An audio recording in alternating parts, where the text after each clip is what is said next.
welcome back for another Music Theory Bite. This is the second video in a series of videos on sequential progressions. In this video, I'm going to be showing you how to sing a basic descending thirds progression and then a modified descending thirds progression that I call the filled-in descending thirds progression. If that sounds like something you'd like to learn more about, then this is the video for you. Make sure you check out my video on the first type of sequential progression, which is the circle of fifths progression, before you check out this video.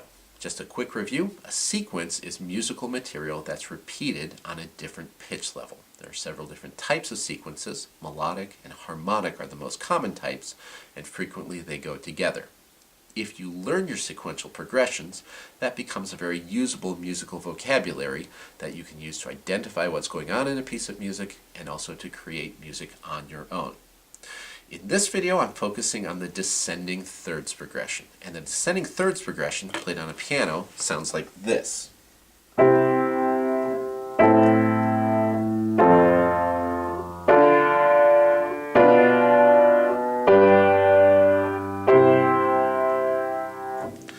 That is, each chord is a third below the previous chord. So if I'm starting on a tonic chord, then I move down a third to a submediant or 6 chord, down another third to the subdominant or 4 chord, down another third to the supertonic or 2 chord, down another third to the leading tone chord, and then down another third to the dominant chord. And once I reach that dominant chord, then of course I'm going to want to resolve to a tonic chord.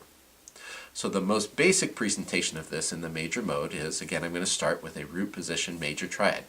1, 3, 5. Since we're dealing with root motion by third, I know I'm always going to have 2 common tones, and then the fifth of the chord will step up to become the root of the next chord. 1, 3, 6. Now I can do it again to get to my 4 chord. 1, 4, 6. Do it again to get to my 2 chord. 2, 4, 6, 2, 4, 7, 2, 5, 7, 1. And that's the entire progression. Now the sequential unit in this case is 3 chords long. First I move the fifth of the chord up, then I move the fifth of the chord up again, which is the middle note of the texture, then I move the fifth of the chord up again, which is the lowest note of the texture. So you'll notice that it sounds like 1, 3, 5, 1, 3, 6, 1, 4, 6, 2, 4, 6. I'm now back to the same shape of triad that I started with, so I start the sequential unit again. 2, 4, 7, 2, 5, 7, 1. If I'm doing this in the minor mode, it works the exact same way. Remember that I have to keep track of my scale degree 7 when I reach a dominant function chord. In this case, the leading tone triad and the dominant chords are both dominant function.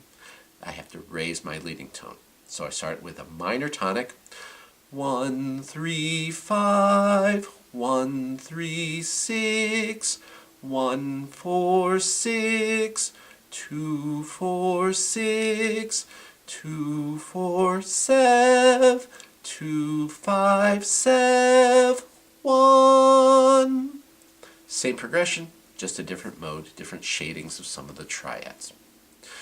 Now another way we can do this, you'll notice that that progression, everything is moving upwards. So typically when we have melodic motion that moves up, we increase musical tension, and melodic motion that moves down tends to decrease musical tension. There are some exceptions to that, but that's a good general rule to start with. If we wanted to have a descending thirds progression that moved in the opposite direction, that tended to move down, then we need to manipulate the progression in a little bit of a different way.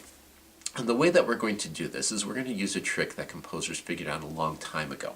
We're going to take the basic chords in the progression and we're going to separate them with what we might think of as non-functional chords. Chords whose only purpose is to smooth the voice leading out or to put in something that fills in the space between the real functional chords of the progression. So the functional chords of a descending thirds progression are, of course, 1, 6, 4, 2, 7, 5, 1. And if we want to fill in something in between these, and that's what we're going to call this progression, the filled in descending thirds progression, it allows us to create stepwise motion in a descending way. It's a very satisfying type of progression. And what we're going to do is we're going to take a chord that is a fourth below where we start and then use that to fill in. So our motion is always going to be down a fourth, up a step, down a fourth, up a step. So our sequential progression, our sequential unit, is no longer 3 chords in length, it's 2 chords in length. And it sounds like this.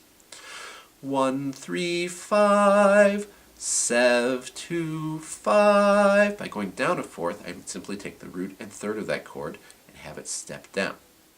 Next, I can reset the progression starting on scale degree 6.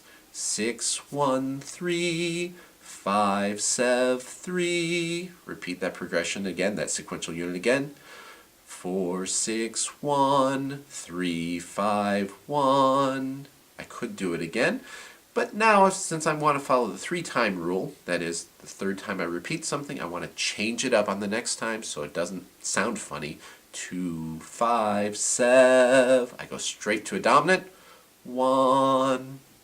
So the entire progression sounds like 1, 3, 5, 7, 2, 5, 6, 1, 3, 5, 7, 3, 4, 6, 1, 3, 5, 1, 2, 5, 7, 1.